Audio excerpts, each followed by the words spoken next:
iwanan ng magandang legacy. Subalit ano ang legacy na nakukuha kay Sara Duterte? Pagnanakaw! Ayan. At nanakaw! Ginawa ka ng level!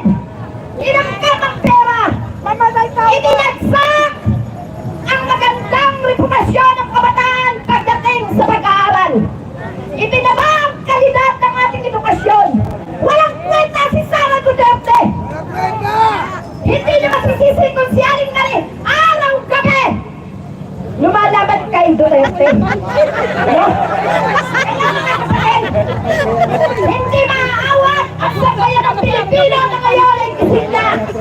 Salamat sa iyo, Sara Duterte, sapagkat ang taong bayan na dating natutulog ay nagising para ikaw ay labanan. Sa kalibo, inuubos ang pera. Oh, sabi ni Sir Sabi, grabe.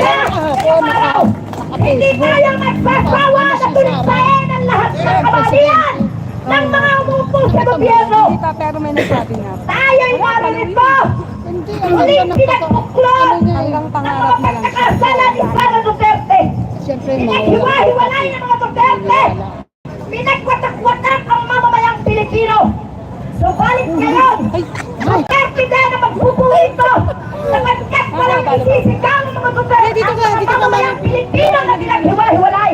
Kundi ang tatalsikin ang mga Duterte, lalo na si Sara Duterte. Walang puwang!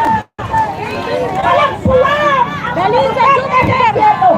Masamang influensya ang Duterte! Hindi Sara! Hindi Sara!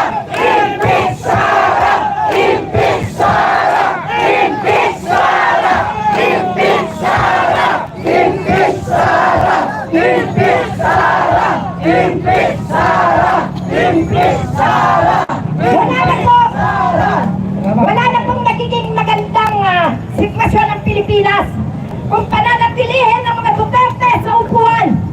Darating ang panahon kung ang mga Duterte ay mamamalagi at di mga kabataan natin matututong magbanta, matututong pumangay, matututong magmura, magnakaw at nagdulot ng kahihiyan.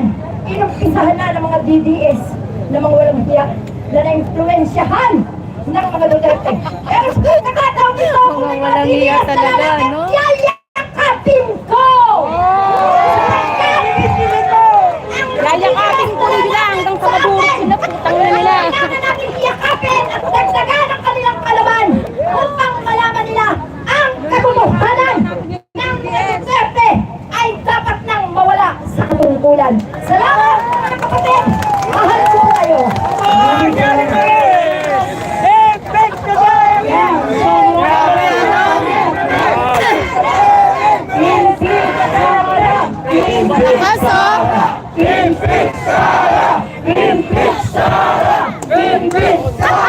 Sabi ni Sir Sabi, ay tayo sabihin dyan na naubos ang pera dahil sa kalibugan ni Sara. Po ng ating mga vlogger, meron po pala tayong guest na ating iimbitahan dito sa stage at ipapakilala po siya ni QLEX para tatanungin po natin siya tungkol po dito sa kanilang na-file na impeachment. So sa QLEX, ikaw na. Ibayin natin ang format. Nandyan yung ating mga kaibigang media. Meron tayo kasama dito. Tatanungin natin, Saray, konti, ano pero na ba ang lagay ng impeachment complaint sa Kongreso? At ang makakasagot niyan, no less than Hindi sila ano dahil sa panahon. Kaya nga, hindi ko alam. So pinapakilala natin, dumalo sa ating pagtitipon, si Acting Church Party List Representative Andito si Franz Castro, guys.